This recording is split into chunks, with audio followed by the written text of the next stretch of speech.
Hey there. Tonight we're going back, not to kings or knights, but to the other side of history, the side without glory or comfort or a warm bed. This is the full life of a medieval peasant. From the moment you're born into straw and smoke, to the day you're buried in the frozen ground, forgotten by history, but not by those who lived beside you. You'll grow up hungry, work until your bones ache, and face frost, famine, fevers, and a church that never stops watching. But along the way there's also laughter, stubborn hope, and small moments of peace.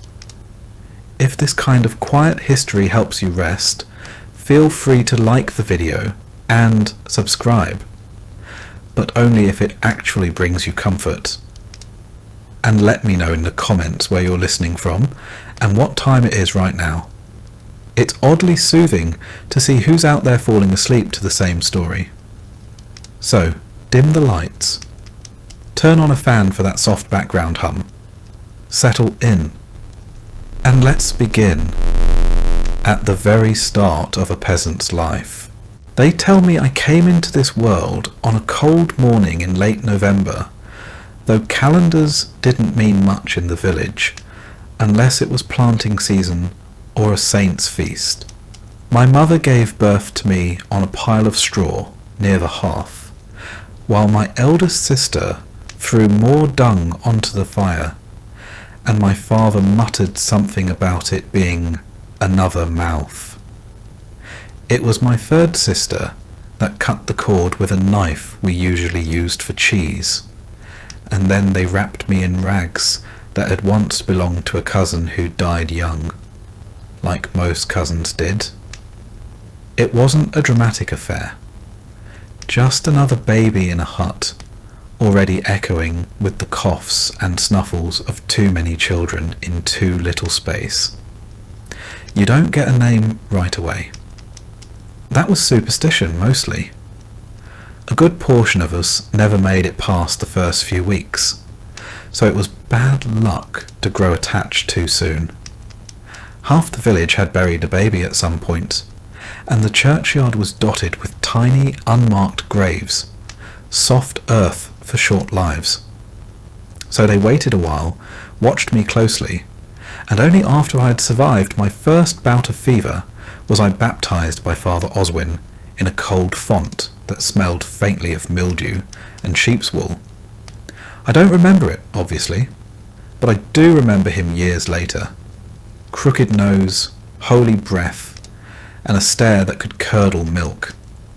They called me Thomas, after an uncle who'd been kicked by a mule and died half an hour later. Names came from saints or corpses, sometimes both.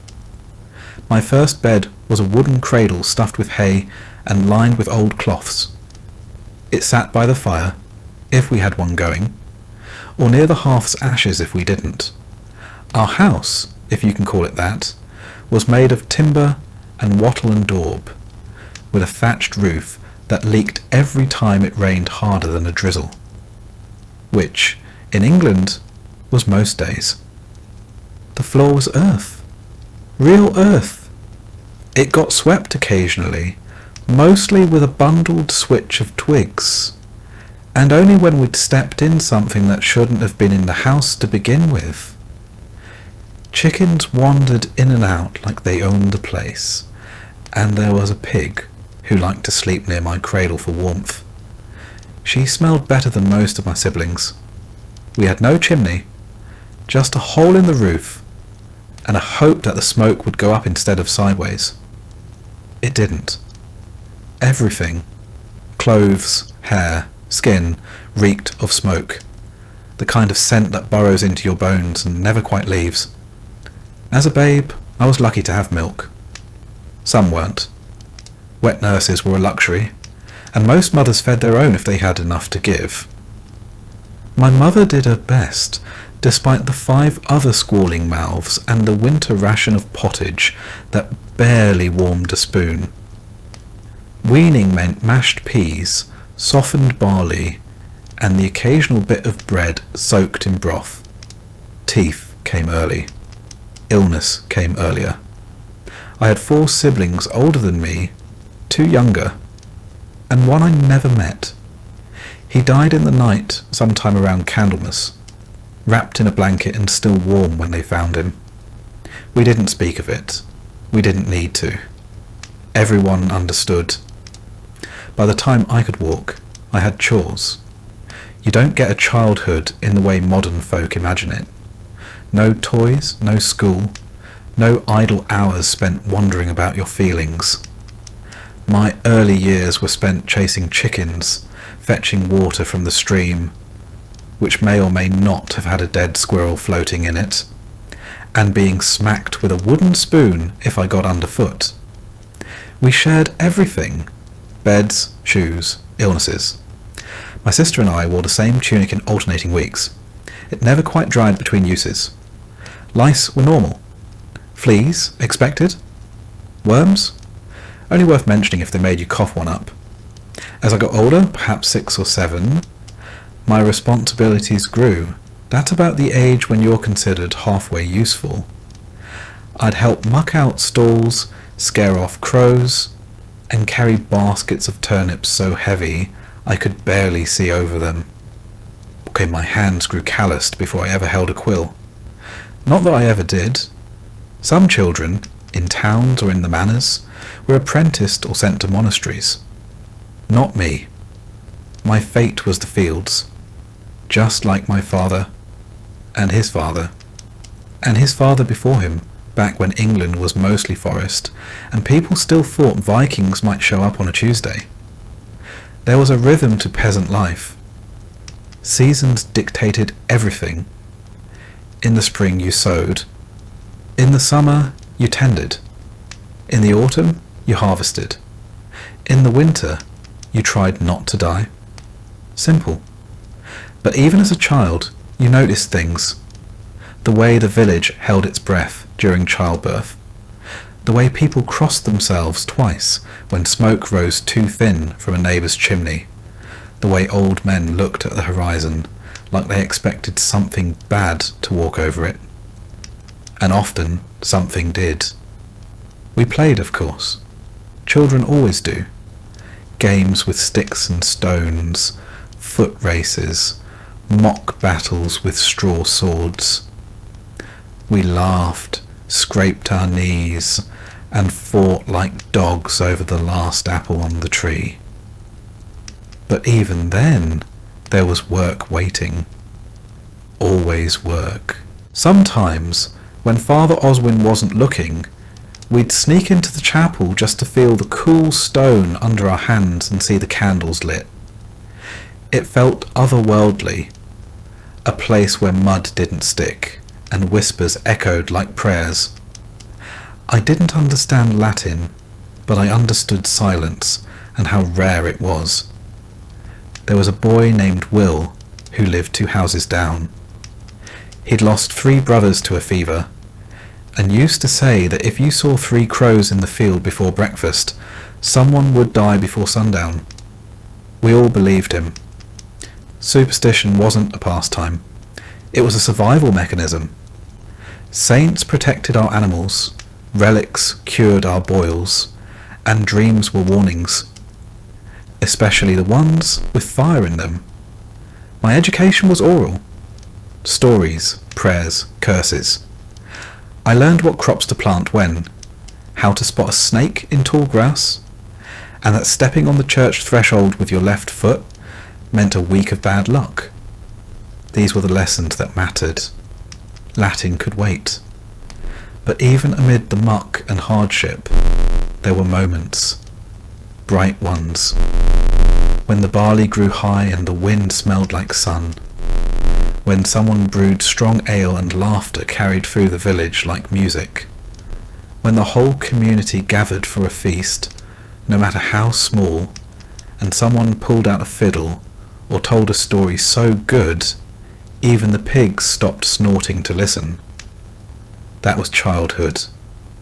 A mixture of hardship, hunger, noise, and fleeting joys. We were never clean, rarely full, and often cold. But we were alive. and in those years, that alone felt like a kind of victory. If I close my eyes, I can still smell the smoke from the hearth, feel the straw poking through my bedding, and hear my mother's voice humming the same tune she did every evening, something soft and wordless, like a lullaby made out of endurance. They say the first years shape a man.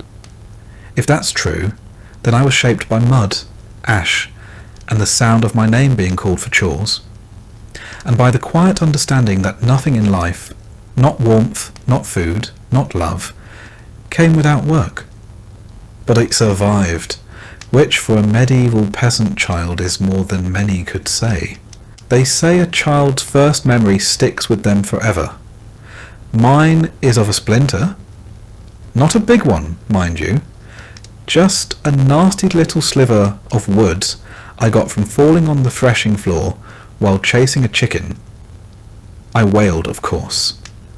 Not because it hurt that much, but because I was 5, tired, and already covered in half a morning's worth of mud. My mother yanked it out with her teeth and handed me a crust of bread too hard for a dog. That was comfort in our house. Removal of wood, followed by carbohydrates. In medieval England, childhood was less a protected phase, and more a short, muddy ramp-up to full exhaustion. You weren't coddled. You were taught, not through books or lessons, but by watching, copying, and occasionally getting swatted with a ladle if you did something particularly dim. I don't remember a time without work. By the time I could form sentences, I could carry water. A small bucket sloshing down my legs. By 5, I was feeding chickens. By 6, shooing crows off the barley. By 7, I was sent with the other boys to learn the fine art of not standing where the oxen are trying to walk. We called it learning. Today you'd call it survival training. Most of our day revolved around the needs of the house and field. Morning started early. Before the sun, if it was harvest season. We'd be woken not by roosters, but by my father's boots slamming the door shut behind him as he headed out. Our breakfast was cold pottage or leftover bread if the rats hadn't gotten to it first. No one asked how you slept. No one cared. The day didn't wait for dreams. We didn't have toys, at least not ones you'd buy or make on purpose. A good stick could become a sword, a javelin, or a horse, depending on how you swung it. Stones were game pieces, tools, or missiles. We played when we could, but always with one ear tuned to an adult calling our name. Or worse, calling our full name. That meant trouble. There were no schools for us. Education, if you were lucky enough to stumble into it, came from a priest who had time between funerals, or a village elder who'd tell you which mushrooms wouldn't kill you. The most I ever learned to write was the first letter of my name, scratched into the dirt with a twig. And even that was seen as a bit fancy. What I did learn, and quickly, was everything needed to stay alive, and mostly out of trouble. How to walk behind a plough without tripping, how to lift with your knees, how to spot a weasel in the chicken pen, how to keep quiet when Father Oswin started talking about sin and hellfire, and how to pretend you weren't the one who stole the last apple off the cart. Religion found you early. You didn't understand it, not really, but you understood fear. You feared hell. You feared the devil. You feared Agnes, the woman 2 houses down who looked at you funny and might have cursed your sister's goat. God you feared too, but he was a bit harder to picture. The priest painted him with fire and guilt and long silences. We nodded along, eyes wide, fingers crossed. Around age 7, things shifted. That's when you stopped being seen as a small creature and started being seen as a small adult. Your chores got more serious. You were expected to help in the field. Really help, not just fetch things. If you were a girl, you helped with the washing, the spinning, the endless cooking. If you were a boy, you joined your father or brothers with the animals and tools. If you were unlucky, you did both. My father said a boy's hands should be blistered by 8. Mine were. By then I'd already dropped a bucket on my toe, lost 2 fingernails to a millstone, and once got kicked into a puddle by a cow who didn't care for my face. Welcome to childhood. We were always outside, in the rain, in the frost, in the thick summer heat. No such thing as too cold or too hot when the barley needed tending, or the sheep had gone wandering into someone else's pasture. I knew every dip and stone of the path to the well, every splinter in the stable gate, every wormhole in the wood near the fire. We lived close to the earth, not by choice, but because it was literally our floor, our walls, our food, and half our illnesses. Sickness came often. Rashes, fevers, boils, you name it. Most weren't named, actually. You just got the sweats, or the shakes, or that coughing thing, and you either got better or didn't. The village had a midwife who also knew herbs. She helped when she could, but if the ailment was serious, your best hope was prayer, or luck, or both. Death wasn't abstract. I saw a friend of mine, Simon, go from laughing over a beetle to shivering in a blanket to being buried behind the chapel all in 3 days. No one explained why. They just said, God took him, and we moved on. Because you had to. Still there was fun, in strange places. We played in the stream. We pelted each other with snow and straw.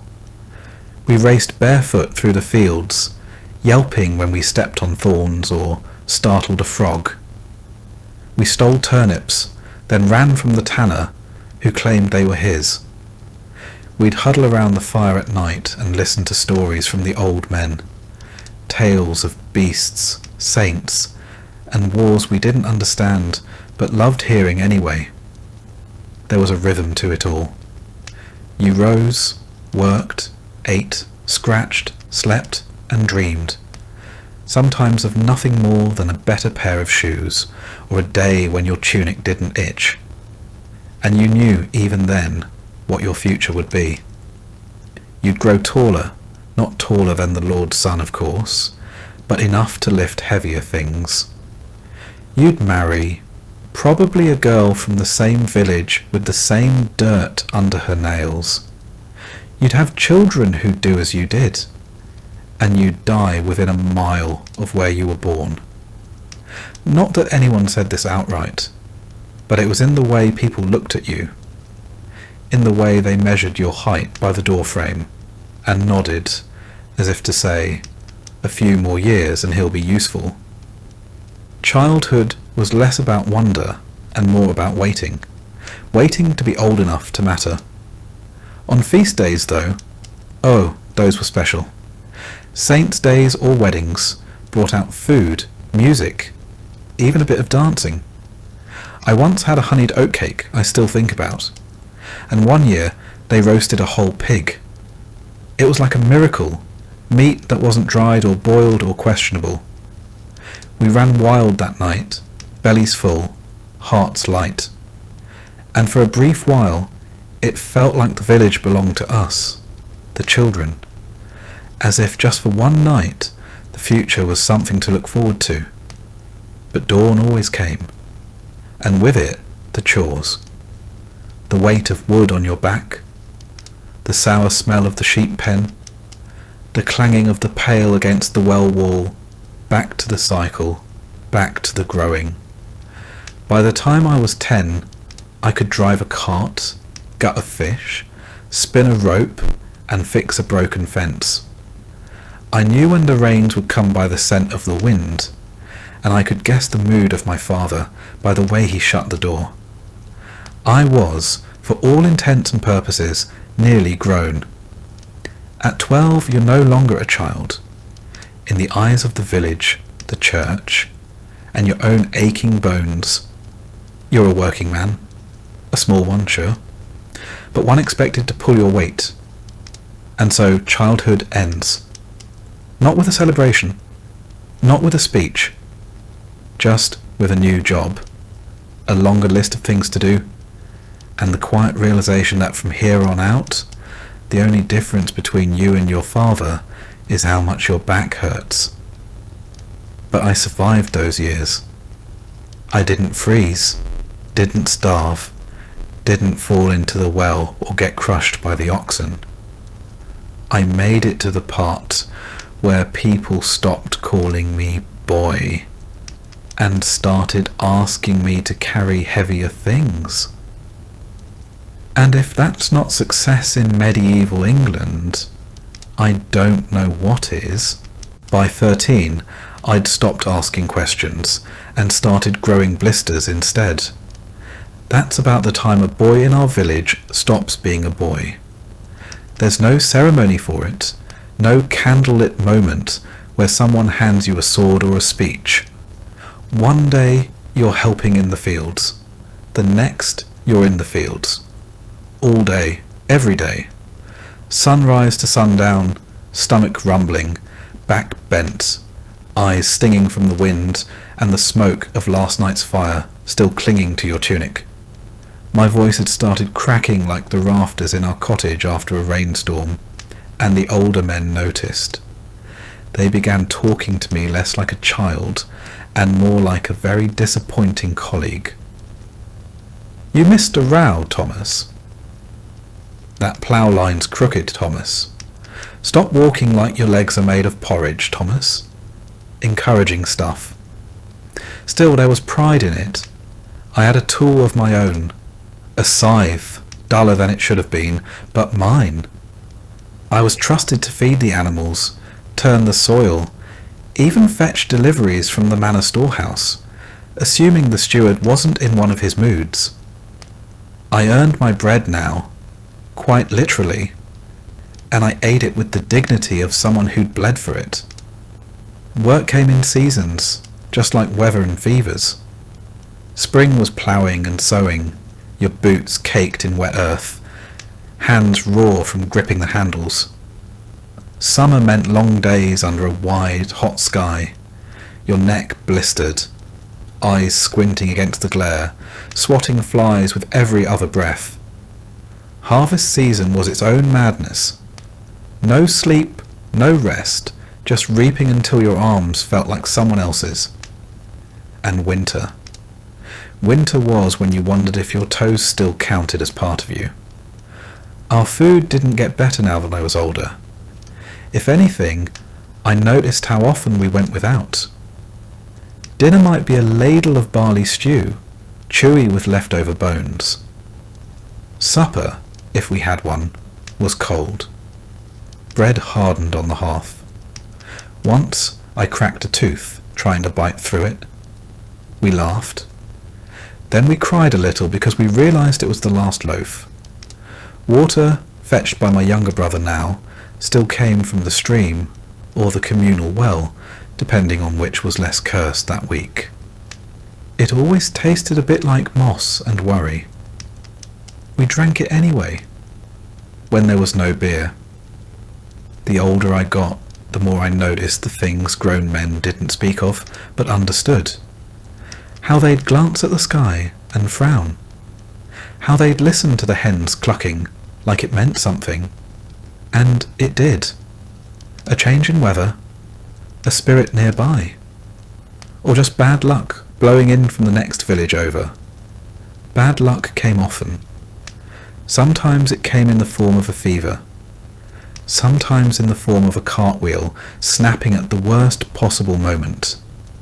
Once, it was a collapsed roof in the night. 2 of our neighbours gone by, morning. I helped pull the bodies from the rubble. They didn't look peaceful. They looked surprised. Like even in a world where death was common, they hadn't expected that. Around this time, I started noticing girls. Noticed how they carried water with one hand and tucked their hair with the other. How they laughed even when their shoes were soaked and their fingers were chapped from scrubbing linens. How their eyes darted when the steward passed by. There was a girl named Elswith, lived near the mill, always smelled faintly of flour. She once gave me an extra slice of apple when she thought I looked pale. I don't know if she fancied me or just pitied me. Either way, I remembered that apple for weeks. But courtship wasn't candlelight and poetry. It was side glances while shoveling manure. Maybe a shared song during harvest. If you were lucky, you'd sit beside her at a feast. And if things went well, you'd ask her father, or the village reeve, for permission to wed. Love was optional, land was essential. I wasn't ready for marriage yet. I didn't even own a second tunic. But I was expected to contribute, not just to my family, but to the manor. Every able-bodied peasant owed labour to the lord. It wasn't up for debate. That meant working the domain, the lord's personal land, a few days a week, unpaid. You showed up, did your time, and tried not to collapse until after you'd finished stacking his hay. I remember one summer hauling stones for a new wall around the manor's herb garden. My back ached for a week. I don't even like herbs. I'd also learned by now how to keep quiet around authority. You didn't question the reeve. You didn't question the steward. And you certainly didn't question the lord, even if you thought his velvet hat made him look like a goose in disguise. Religion played a larger role now. I was old enough to understand the sermons, or pretend to. We knelt during Mass, mumbled along with the Latin we didn't understand, crossed ourselves, and hoped it would be enough. I confessed to sins I wasn't sure counted, coveting bread, speaking ill of the hayfork, once kicking a chicken because it startled me. Father Oswin said I should pray harder. I tried, but sometimes I fell asleep mid-prayer, exhausted from work and the cold and the low-burning knowledge that nothing was guaranteed. Not food, not health, not tomorrow. The manorial court became familiar too. Once every few weeks, villagers would gather, and the lord or his appointed judge would settle disputes. Boundary lines, livestock squabbles, accusations of theft. Once, a man was fined for taking firewood from the wrong grove.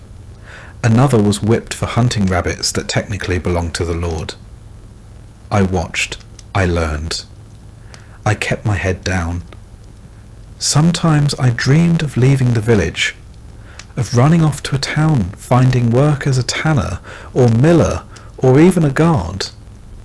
But those were stories you told yourself when the rain kept you awake, or when you were ankle deep in manure, and wondering if this was all life had to offer. But then I'd look around and see my brothers, my mother by the hearth, my father snoring in the corner, and the pig asleep in her usual spot, and I'd remember this was life. And it wasn't all bad. We had music sometimes. A fiddle, a pipe, a voice raised in song during a rare evening when the work was done early and the ale hadn't run dry. We had stories passed down by candlelight. We had the steady rhythm of the seasons, the first shoots of spring, the golden sheaves of autumn, the deep hush of winter snow. And slowly I found I wasn't the smallest boy anymore. There were others now, younger than me, looking up, watching how I tied the rope or sharpened the blade, asking questions I once asked. I wasn't yet a man, but I was no longer a child. My shoulders had filled out. My hands had stopped bleeding from the scythe, and my back only ached when it rained. One morning my father handed me a set of tools without a word, just nodded. That was it. My confirmation, my promotion, my induction into the long line of peasants who'd done the same work, in the same fields, under the same sun, for generations. And I took them, because that's what you did. You carried on. Thomas had seen enough of courtship before he ever experienced it himself. Not the kind with flowers and whispered promises. Those were for stories told by travelling minstrels, not for boys who spent their mornings knee-deep in pig muck and their evenings scraping dried oats off the cooking pot. Courtship in our village, and by our I mean the 30 or so souls who shared the same patch of frostbitten soil, was a matter of timing, bodies, and barley. You didn't fall in love. You grew into usefulness. By the time I reached 15, I was tall enough to reach the thatch and thin enough to be useful without needing much food. That made me marriageable. Not because I had anything to offer romantically.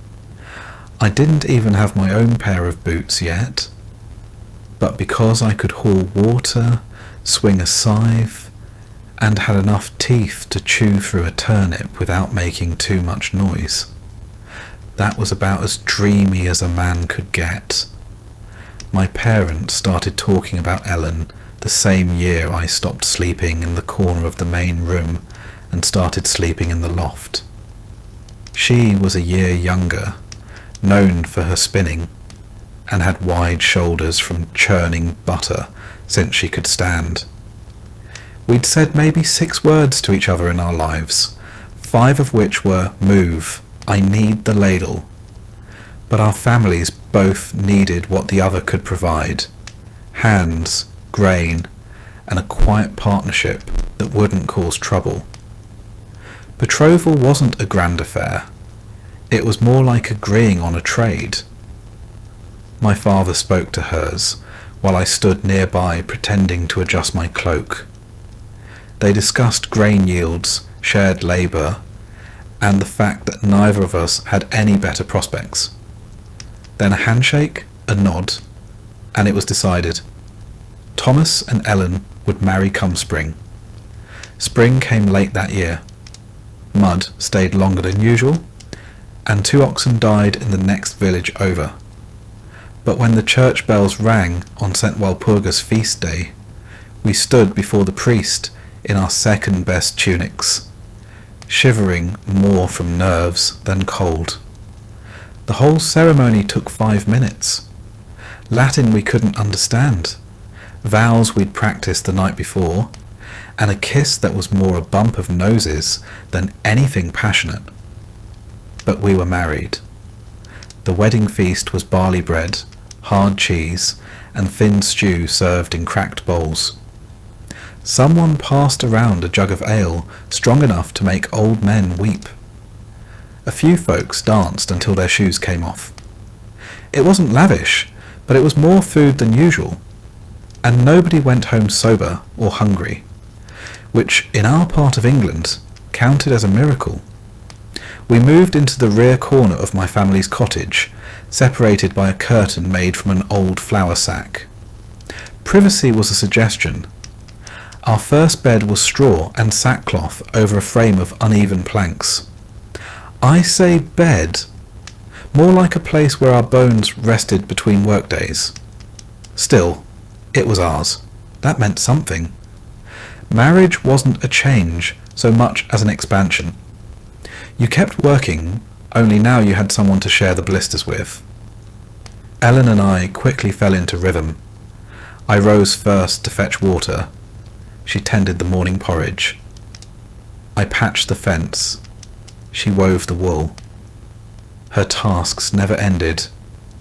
Neither did mine, but we got good at avoiding each other's tired spells, at picking up slack without asking. Romantic? Number but stable. Predictable. That was more useful than poetry.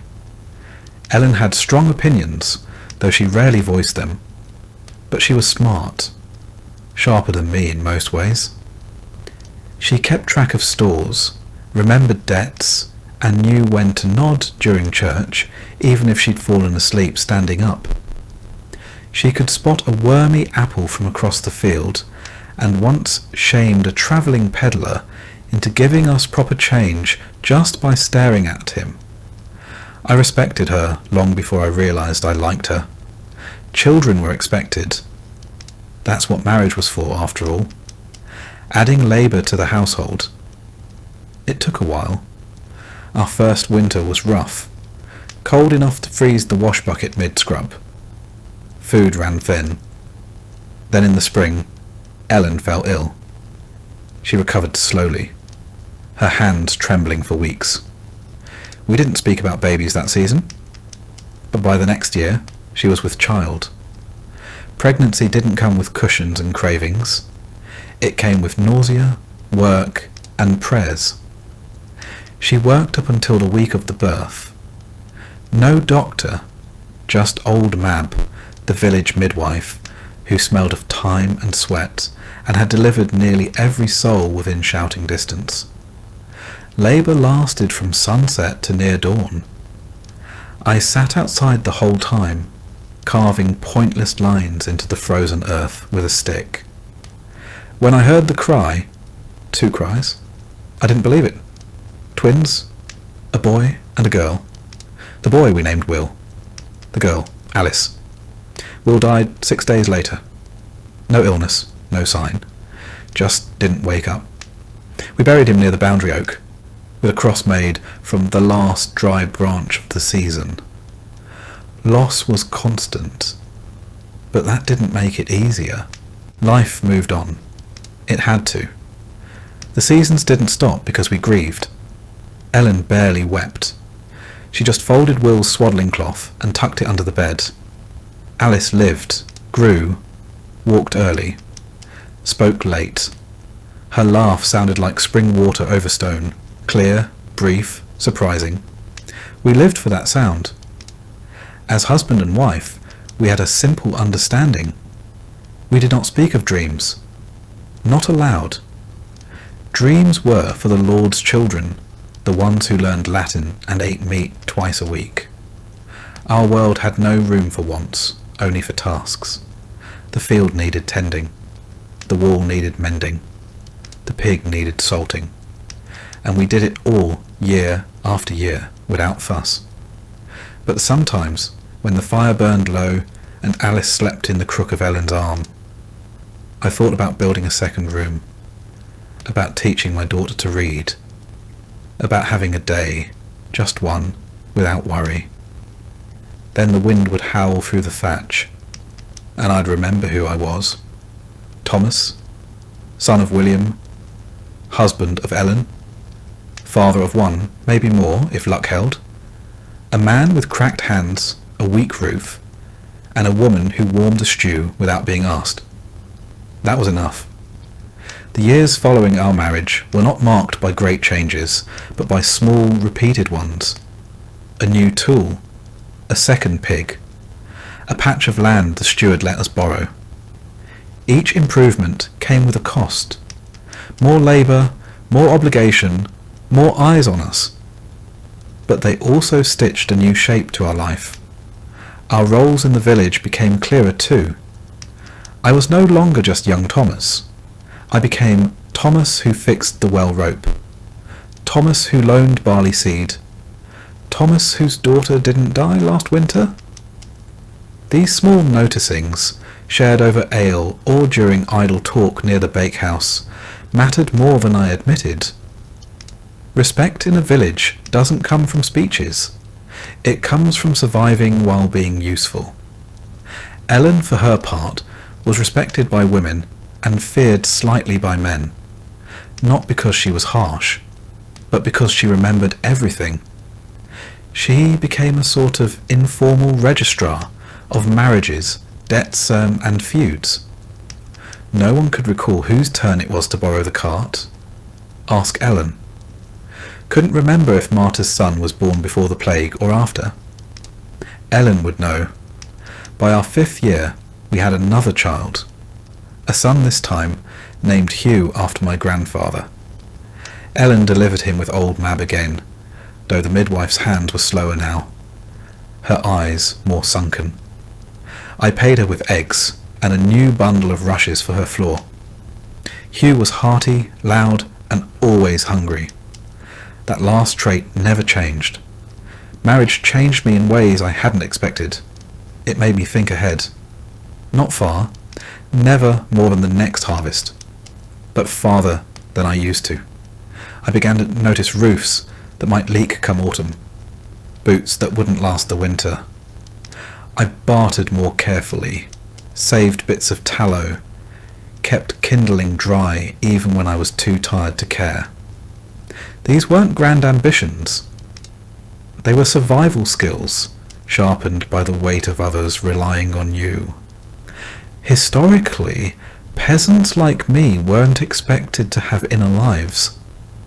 But the truth is, we did.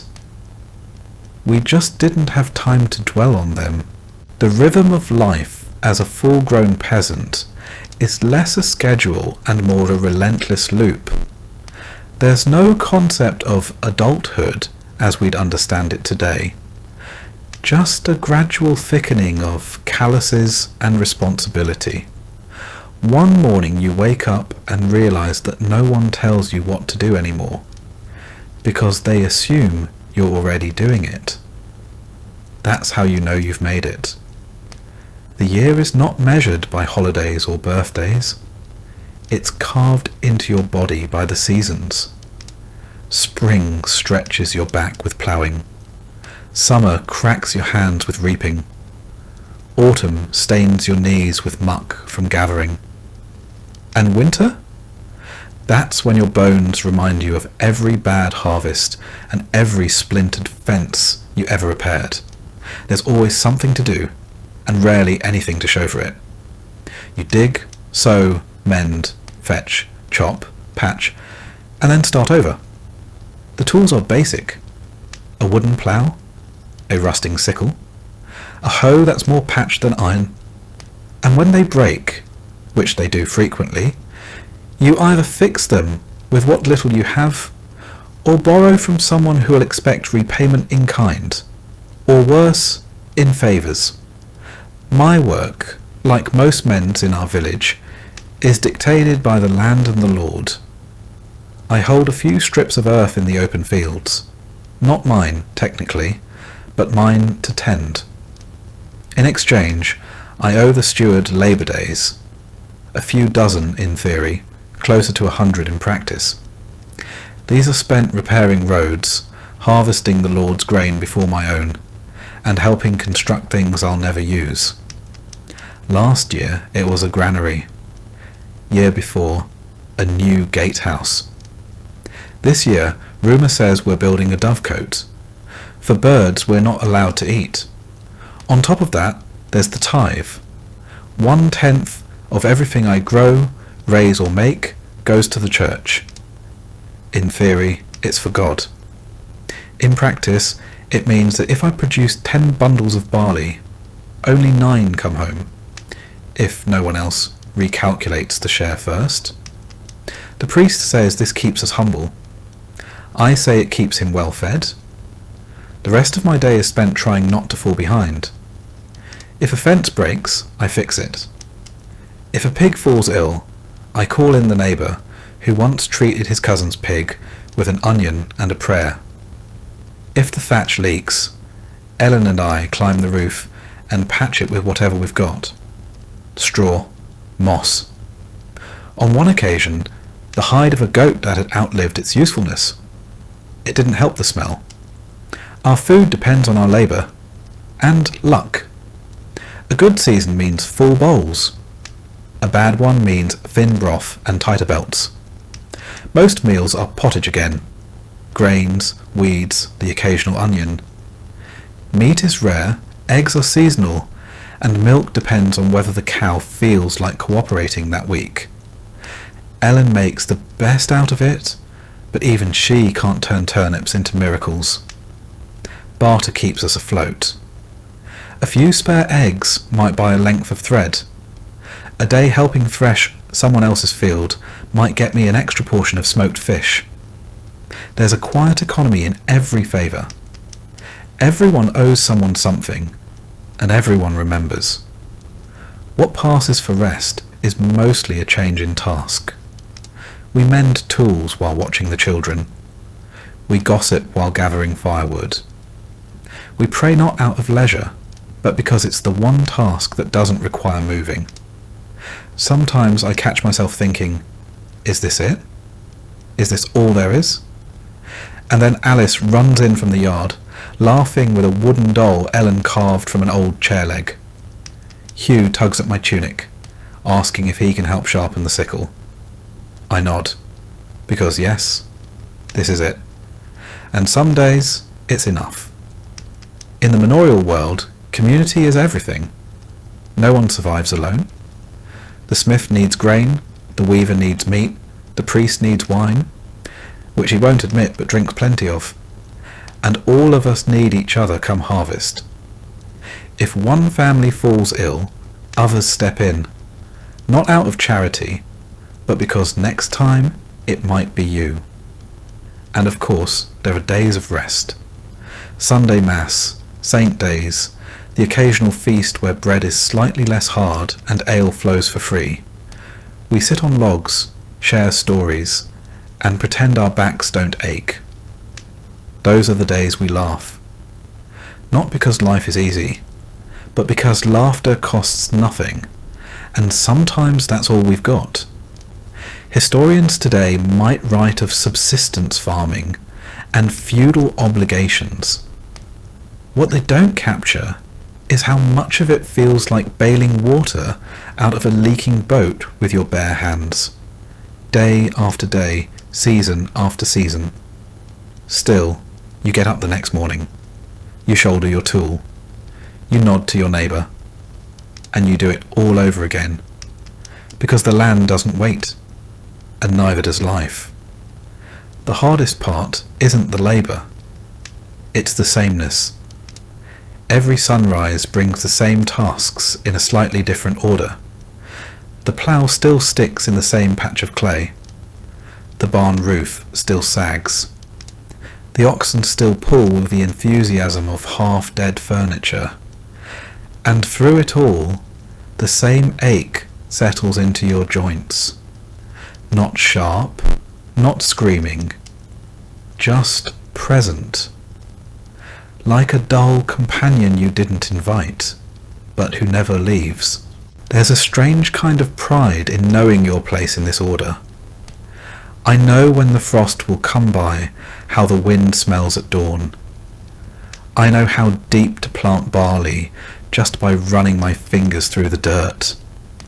It isn't education, not like the monks have, but it's knowledge, hard won, felt in the bones. Our fields follow the open field system, just like every village from here to York.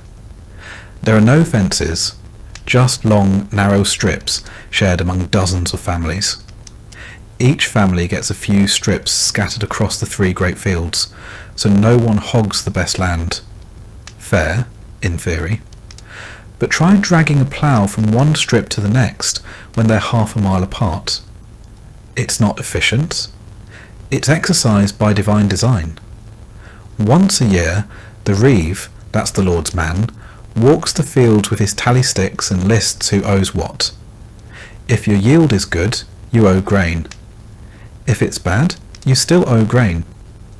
The math is more spiritual than logical. And if you argue, you'd best enjoy digging ditches. You'll be assigned plenty. Taxes and tithes aren't the only thing pulling at your grain sack. Come autumn, the travelling merchants show up with cloth, salt, and promises. They trade high and buy low. I've sold 5 chickens for a spool of thread before. A bad deal, but the kids needed clothes, and chickens are replaceable. Children, less so. The village has no inn, no market square, no place to rest except the church steps or the dirt path itself. But it's a village all the same. We have elders who remember the fire of '89 when half the homes burned.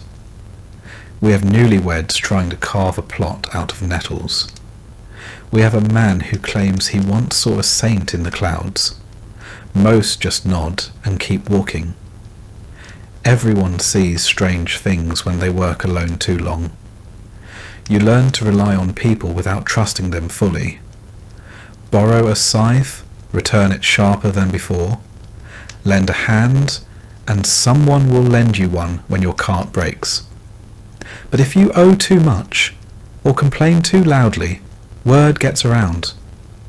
And in a place like this, your reputation works harder than you do. The village women form the other half of the economy. Ellen spends her days spinning wool when she's not patching cloaks or boiling nettles into soup. The children gather firewood, though half the time they come back with pine cones and bruises. Even the elderly, those who've made it to the grand age of 50, still tend gardens or mend nets. No one is idle, not really. If you are, people wonder what's wrong with you. And yet, there's an odd beauty in the grind. The way mist curls over the fields in early spring. The soft thump of grain hitting the bottom of a storage bin. The moment after sundown, when the last ember in the hearth glows just long enough to show Ellen's face, tired but smiling. That's not nothing. When feast days come, the world briefly softens. Bread is baked in communal ovens. Ale is passed around. Even the Lord smiles, mostly because he's drinking better wine than we are. Children play with hoops. Old songs are sung. And for one moment, the difference between us and the manor feels a little less wide. It doesn't last, but we hold on to it. So yes, the work never ends. The ache never leaves. And the barley never grows as thick as you hoped. But somehow, through some stubborn thread of hope, you get up each morning, strap on your boots, or what's left of them, and walk into the field again. Because this is your life, and it's worth living, if only because it's yours. You don't plan for children here. They arrive like frost, sometimes early, sometimes late, and always without much warning. One moment, it's just you and Ellen by the hearth. The next, there's a squalling bundle wrapped in old linen, and the whole room feels smaller, noisier, warmer, and far more terrifying. Ellen gives birth in the same straw-stuffed bed where we sleep, mend clothes, and sometimes argue over whether we have enough grain to last the week. There's no doctor, just a midwife, old enough to remember delivering half the village, and 2 neighbour women boiling water and whispering prayers that don't sound entirely Christian. I wait outside, pretending to fix a broken latch, because there's nothing else I can do. Men are meant to stay out of the way until they're needed to dig the grave. Most births go well enough, though few go cleanly. There's blood always, sometimes more than seems survivable. Babies arrive how they please. Feet first, sideways, screaming or silent. And there's no certainty. Ellen's first was a stillbirth. We buried him under the hawthorn tree. No name. Just a handful of dirt and a wooden cross I carved myself. When one survives, it feels like a small miracle. The priest baptizes the child within days, not just for salvation, but because, statistically, there's no time to wait. Roughly 1 in 4 children don't make it past their first year. Sometimes it's fever, sometimes choking, sometimes they just stop breathing, and no one knows why. The priest calls it God's will. The midwife mutters about ill winds. Me, I just hold Ellen's hand tighter. Once they're alive and screaming, life doesn't get much easier. Babies don't come with nappies. Cloth is scarce and expensive. so they're swaddled tight in strips of linen and left near the hearth where it's warmest. Ellen nurses them as best she can, though she's tired, always. We sometimes feed them pottage, thinned with ale, if the milk runs dry. It's not ideal, but then again, nothing in a peasant's life ever is. There's no such thing as a nursery. The baby sleeps in our bed, between us, wrapped in the same blanket that smells of soot and sheep. If we had a cradle, it was burned 2 winters ago when we ran out of firewood. I carved a new one from pine, but it creaks like it's telling secrets. Every time it rocks, I pray it doesn't splinter under the weight of hope. Names are chosen fast, not out of sentiment, but practicality. You name the child something common, something that can be shouted across a field. William, Alice, Hugh, Joan. Something easy to carve into a plank. You don't want to get attached to a name that might be gone before spring. Some parents wait weeks to see if the child survives. Others reuse names, like a coat passed down between siblings. Children don't get childhoods here. By the time they can walk, they're put to work, gathering kindling, watching chickens, running errands. By age 7, they're expected to tend geese or weed the garden. By 10, they can plough. Ellen teaches them to spin and sew. I show them how to tie knots, sharpen blades, and read the sky.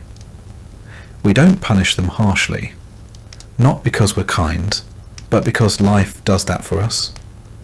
1 winter barefoot is lesson enough. A spoiled meal means hunger. A fall into the pond means days of fever. The world disciplines children more effectively than we ever could. We just try to keep them alive long enough to learn.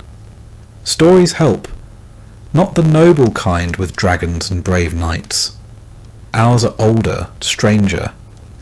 Tales of woods that whisper, saints that walk through snow, beasts that punish the greedy. We don't tell them to entertain. We tell them so the children remember what to fear. Religion, of course, runs through it all. We teach them to cross themselves, to fear sin, to fast on Fridays, to kneel even when their knees are raw.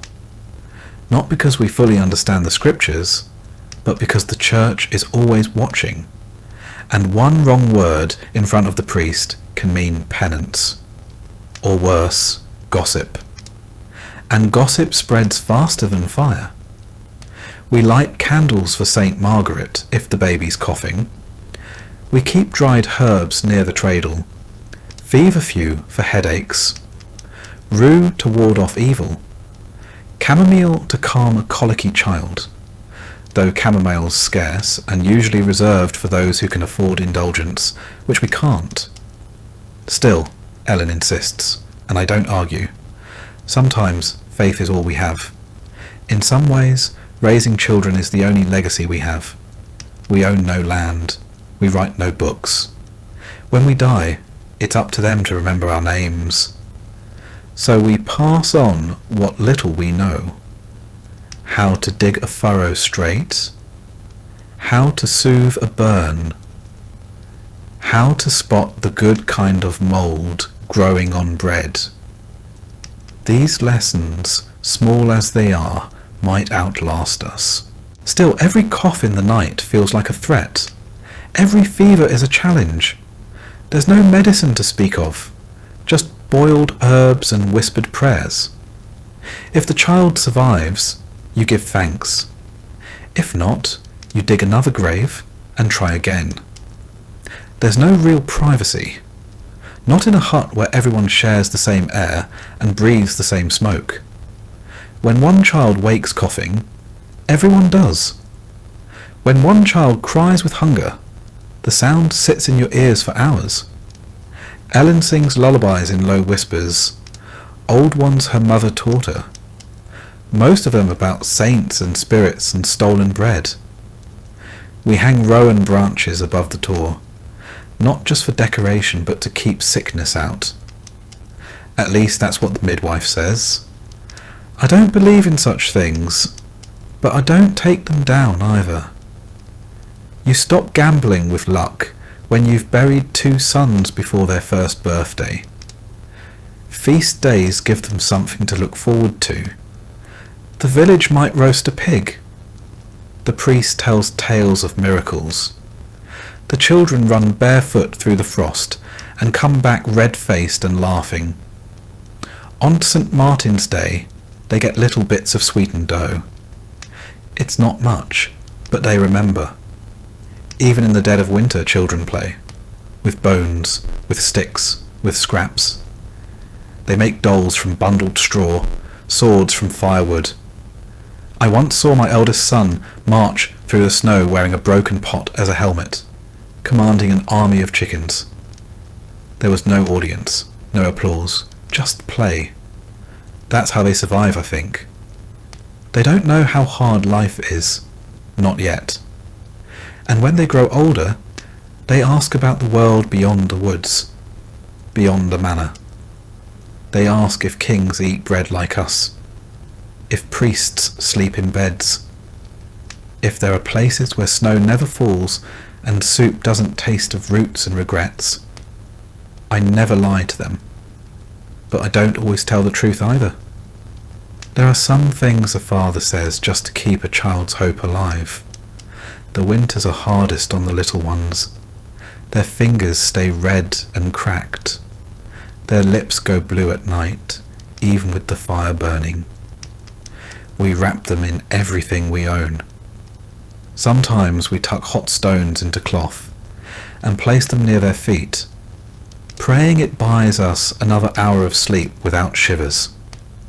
I've watched Ellen scoop our youngest from his blankets just to hold him tighter, afraid he might slip away if she doesn't. The midwife says it's normal to lose a child. Normal? I hate that word. It shouldn't be normal. But I say nothing. I just nod.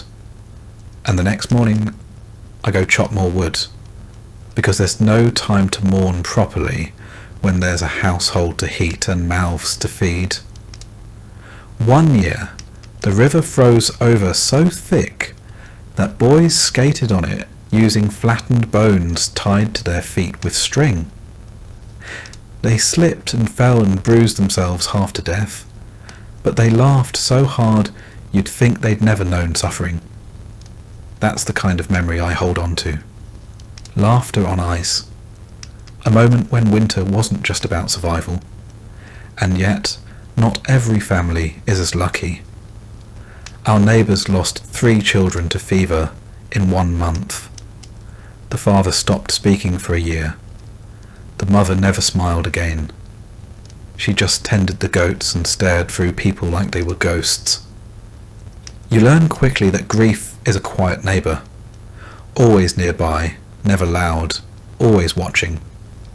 Still, there's pride in raising children who survive, even more in seeing them help. Our eldest, now 11, can mend a fence. He checks the snares. He counts the chickens better than I do. I watch him sometimes from the doorway, moving with purpose, jaw set like mine. And for a moment, I believe maybe, just maybe, he'll have a better life than I did. But I don't say that out loud. That kind of hope feels fragile, like thin ice. Better to keep it close, where the frost can't get it. The pain starts in your knees. That's where it always begins. You tell yourself it's the damp. Then your shoulders ache, your back throbs, and your hands curl in on themselves like old roots. You're not even 40. But your body thinks you've lived twice as long. My name's Thomas, and I've worked the field since I was tall enough to hold a rake. Now when I grip a tool, my knuckles crack like firewood. The ache isn't sharp. It's just there, like the cold, or the smoke, or the weight of the thatch on our roof. You get used to it, sort of. Illness is part of life. Not the kind that knocks you down once in a while. The kind that settles in and stays. One winter, Ellen coughed so hard I thought she'd bring the rafters down. We boiled onion in ale and made her drink it by the spoonful. A local woman said to rub goose fat on her chest and hang garlic from the ceiling. We did both. She lived, so maybe it worked. Or maybe she just refused to die while the stew still needed seasoning. There's no doctor in the village. Closest thing is old Wren, who's either a healer or a witch, depending on who you ask, and whether the fever broke. She knows every herb in the woods. What makes your bowels move? What makes a wound close faster? What might kill a man slowly if he's been unkind to his wife? She says fever few for headaches, yarrow for bleeding, nettle for strength. I trust her more than the priest when it comes to sickness. Most remedies involve boiling something that smells worse than the illness itself. Then you drink it, sweat through your shirt, and pray. If that fails, they bleed you. A shallow cut on the arm sometimes leaches. The idea is to let the sickness out with the blood. Personally, I think it lets the strength out faster. The church has cures too. Holy water, relics, and enough prayers to drown a small chapel. Once, when our boy came down with a rash, the priest said it was punishment for my sins, gave me a candle and told me to light it every night until the child got better. He recovered in 3 days. The priest claimed a miracle. I think it was the willow bark tea Ellen forced down his throat. We don't bathe often, not because we like being filthy, but because bathing is risky. They say it opens your pores and lets disease in. So we sponge off with a damp cloth and hope no one gets too close. Lice are everywhere. Fleas too. Ellen combs our daughter's hair with a heated blade of wood, trying to kill what lives beneath the curls. It works, mostly. Wounds fester easily. I once stepped on a nail while fixing the shed roof. The foot swelled like a pig's bladder. Old Wren smeared it with honey and wrapped it in dock leaves. She said honey draws out the bad humours. Maybe it does. The swelling went down, eventually. I limped for months, but I kept the foot, which feels like a win. When something worse comes, real sickness, the kind that spreads like fire and smells like death, we panic, lock the doors, burn herbs in the hearth. Some say plague rides on the breath of sinners. Others say it comes from the east in the belly of rats. We don't argue. We just try to stay alive. During one outbreak, we lost 8 in the village. They were buried before the dirt had even thawed. The humours. That's the theory anyway. Blood, phlegm, yellow bile, and black bile. Balance them, and you stay healthy. Upset them, and you're doomed. I never understood it. But people who do say, if your bile's off, you'll get boils. If your blood's too hot, you get nosebleeds. Everything has a reason, just none that help you feel better. Children are hardest to watch suffer. They don't understand why the world hurts.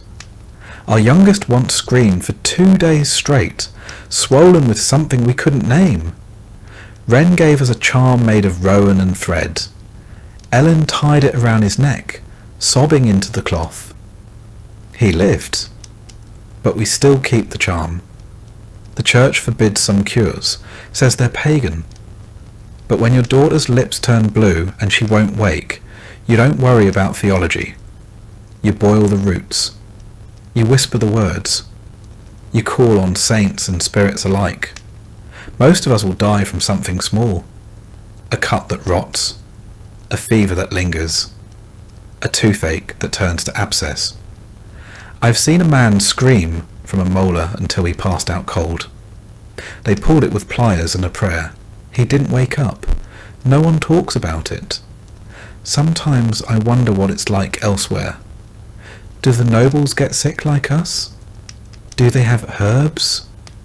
Or do they just close their heavy doors and let the poor die first? I've never seen a noble sneeze. Maybe they have better humours. Despite it all, life goes on. We get up, we cough, we limp. We press cloth to the bleeding and keep moving. Because the sheep need herding. The grain needs grinding. The world doesn't stop for your sickness, not until you do. The older I get, the more I think pain is a kind of background music. Always playing, never noticed until it stops. My legs seize up during the frost. My wrists throb after chopping wood. No one calls it illness, it's just being alive. In our village, no one talks much about pain. It's not considered polite. If you complain too loudly, someone might assume you're cursed, or worse, malingering.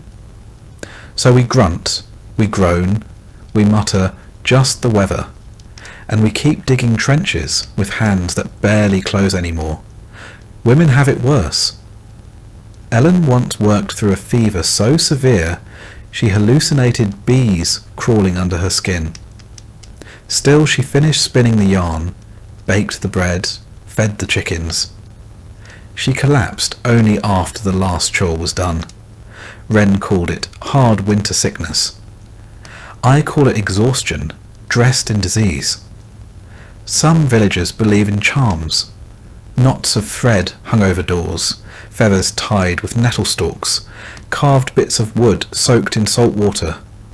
Are they foolish? Maybe. But I've seen people healed after the charms went up. And I've seen people die after the priest said they'd be fine. So who's to say? Even dreams change when you're ill. I once dreamed I was walking through a warm forest, barefoot, with no pain in my hips. Just walking, that's it. That was the dream. I woke up and cried because it wasn't real. Ellen didn't ask why. She just held my hand. On feast days, we give thanks for what hasn't killed us. Sometimes we even laugh about it. Old Harold, who lost a finger to rot and now makes rude gestures with his stump. Or young May, who swears by drinking warm vinegar to cure headaches. Doesn't work. But the face she makes is worth the show. Death never arrives with a trumpet. It's a slow cough, a shadow behind the eyes, a finger that won't stop swelling. You learn the signs, you feel it before it knocks, and still you hope you're wrong, because even after everything, after the pain, the weakness, the fear, no one wants to leave this hard, beautiful, miserable life. Illness doesn't just affect the body, it changes the rhythm of the house. Fires are stoked higher. Meals go half-cooked. Chores fall to children. Ellen once ran the house alone for 3 weeks, while I battled a lung infection that rattled like pebbles in a jar. When I could finally sit up again, the house looked the same, but Ellen didn't. Her eyes were older, her back more bent. When death does come, it's quiet. No fanfare, no sudden screams. Just a stillness in the chest, a cooling of the hands. We wash the body, say a prayer, and bury them before the flies arrive. There's no embalming, no long mourning period. Just a short walk to the edge of the woods, a shovel, and enough tears to soak the first handful of earth. Afterward, the priest comes by with blessings. He says suffering is a test. I nod, but I'm not sure what we're meant to prove. Maybe that we can keep going, that we can wake up the next day, relight the fire, boil the herbs, and pretend the house isn't missing something precious and irreplaceable. Maybe that's all there is to it. Some mornings, before my back's even straightened out, and my hands have remembered how to grip, I hear the bell, low and mournful, carried on the wind like an old secret. That's the church bell.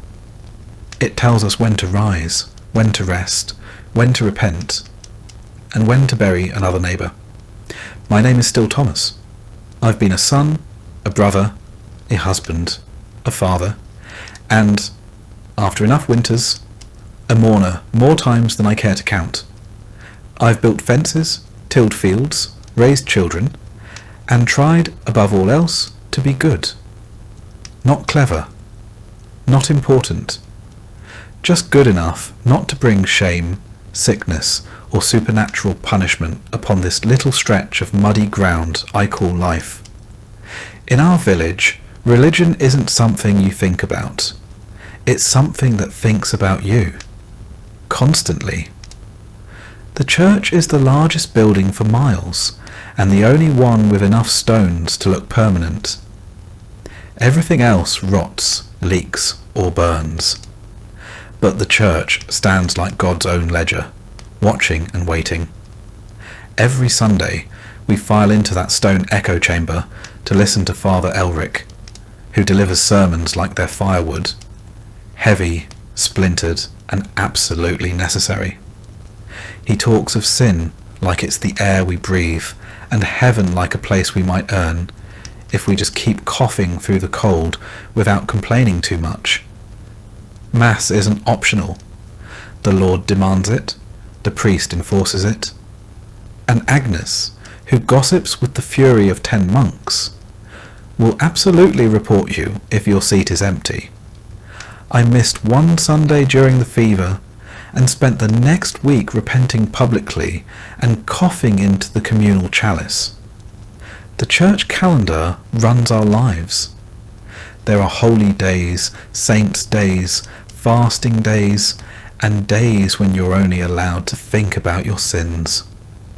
There are feast days too, but you better hope your Lord is generous, because the church won't be footing the bill for the meat pie. We tithe. 1/10 of everything we grow, raise, or earn. That means 1/10 of our grain, eggs, wool, chickens, even if we're already on the edge of starvation. It's called God's share. Funny how God's share always ends up in the priest's granary. Religion governs more than food and time. It governs how you marry, how you bathe, how you sleep, and how you die. Ellen and I were married in that church with a blessing and a warning. "Obey your husband," the priest said. She nodded, then squeezed my hand so hard I thought my knuckles might pop. Every child is baptized in the first days after birth, even if they're barely breathing. Especially if they're barely breathing. We need to get them in the door of heaven before fever or fate slams it shut. We've lost 2 like that, wrapped them in linen, buried them behind the chapel wall. Father Elric said they were safe now. I didn't ask for proof. Our children know their prayers before they know their numbers. Latin rolls off their tongues like nursery rhymes. We don't understand half of what we're saying, but the words matter. Repetition is protection. Say the right thing, bow at the right time, and maybe the Lord will let the crops grow this year. The church teaches us that hell is always waiting, a place of fire, darkness, and eternal wailing. It's described with more passion than heaven, which sounds lovely but vague. Pearly gates and singing angels. But hell, that's vivid. It has levels, and rules, and demons with names. Makes you wonder which place the clergy thinks about more. There's a saint for every disaster. Saint Apollonia for toothaches. Saint Anthony for lost animals. Saint Scholastica for storms. We don't light candles, we beg favours. Some wear tokens.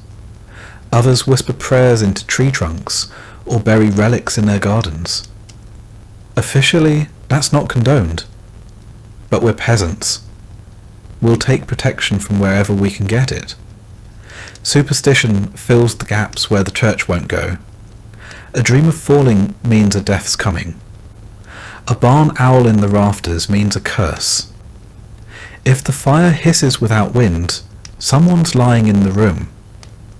We hang horseshoes over the door, place iron near the cradle, and never, ever speak the name of someone recently buried after dark. Old Wren keeps bones wrapped in cloth under her bed, says they're from saints. Agnes says they're from rats. But when the crops failed last year, even Agnes went to Wren for a blessing. Sometimes, when the priest leaves the village, Wren visits the sick. She mumbles over them, burns herbs, and says words in a language no one claims to know. Half the time, they get better. The priest doesn't ask how. Confession is its own ritual. You kneel on cold stone, list your sins, envy, pride, sloth, that time you swore at a cow, and the priest tells you how many prayers it'll take to earn back God's good graces. It's not math, but it feels like it. Small sin, 5 Hail Marys.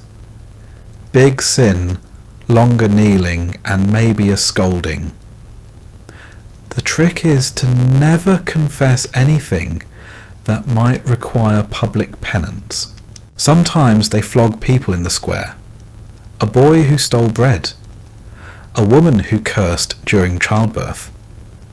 The church calls it correction. The rest of us call it spectacle. We watch because not watching looks suspicious. And because the world's so grim, it's hard to look away from a drama that isn't your own. Punishments are harsh, but vague. The church's justice isn't about fairness. It's about example. It's about fear. They want obedience, not understanding. We don't ask why. We just bow our heads and avoid questions that don't have safe answers. Even holidays are theirs. Christmas, Easter, Pentecost, days meant for rest, but never for joy without guilt. We attend Mass, fast, and maybe, if the Lord allows, eat something better than gruel. I remember once we had venison. The priest said it was a gift.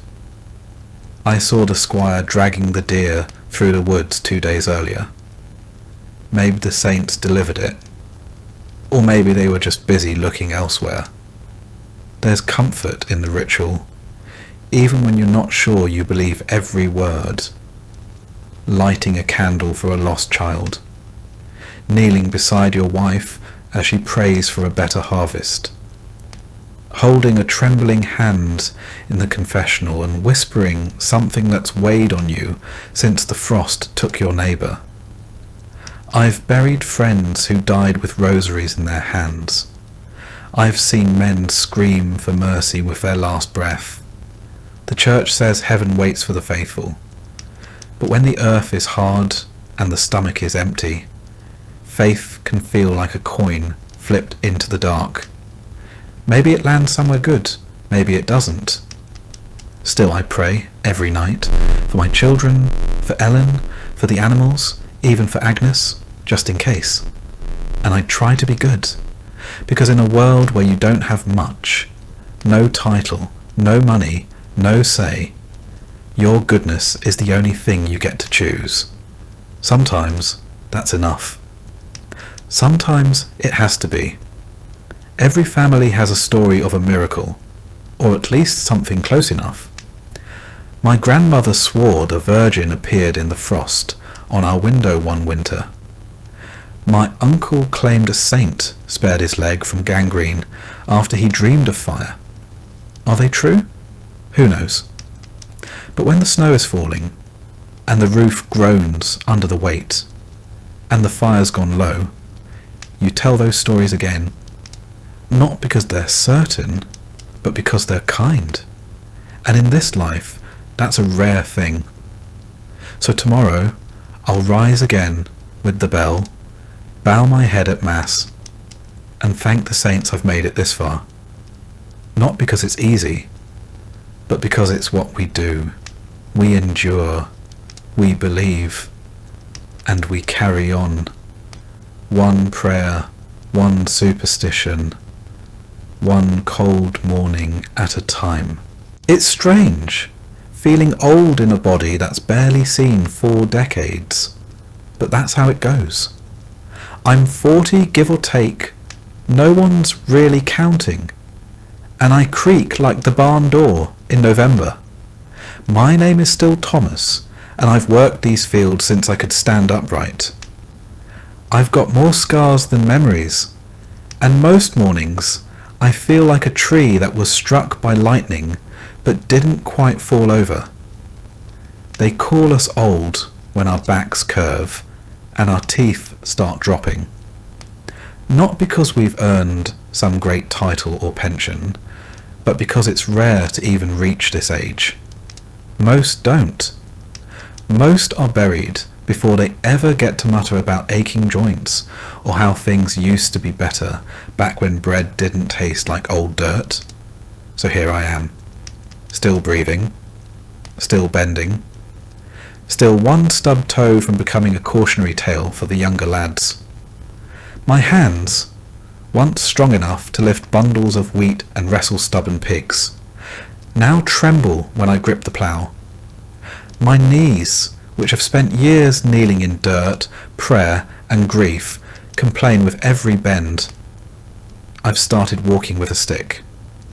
Not because I want to, I'd rather limp like a fool, but because it's that or cruel. You'd think I'd earned some rest by now, but there's still wood to chop, grain to grind, and animals to feed. Ellen says I should take it easy, but the fire doesn't light itself, and no one else is going to keep the roof patched. So I move slower, ache louder, and pretend I'm still as sharp as I was back when I could sprint across the village without pulling something. Truth is, you age fast when you spend your life in mud, wind, and worry. The sun carves lines into your face. The cold hollows out your bones. And the hunger, even when it doesn't kill you, leaves its mark. It's not just the body, it's the loss. I've buried more people than I can name. My father died when I was barely big enough to carry a shovel. My sister, in the great fever of '89. One of my boys during the last frost, when the chimney cracked and the smoke filled the room before we woke. We don't cry loudly. That's not how it works. We nod, we dig, we lower them into the earth, and then we go home and scrub the hearth as if that will bring them back. Some folks turn bitter, others quiet. I've done both. These days I mostly just talk to the fire. In the village you become the old one once you outlive 2 generations. Children start asking your opinion even if you've never said anything worth repeating. You get asked to bless meals, settle arguments, explain why the moon looks odd, as if surviving makes you wise. But I know better. Half of survival is luck. The other half is sheer stubbornness. There's no such thing as retirement. That word doesn't exist for us. When you can't work the fields anymore, you mend tools, scare crows, or tend to the chickens with whatever's left of your knees. If you're too feeble for even that, you tell stories and hope someone leaves bread at your door. If you're lucky, you'll have children who still live close and kind enough to care for you. If not, the winter decides when it's time to lie down for good. Meals grow smaller too. The best cuts go to the younger ones. They've got work to do. You make do with crusts, soup from bones, and whatever's still growing in the back plot. My teeth are fewer now, and I chew slowly, carefully, like every bite is a negotiation. Sometimes I forget what food tasted like when I still had all my molars. Not that it was ever much to begin with. My hearing isn't what it was either.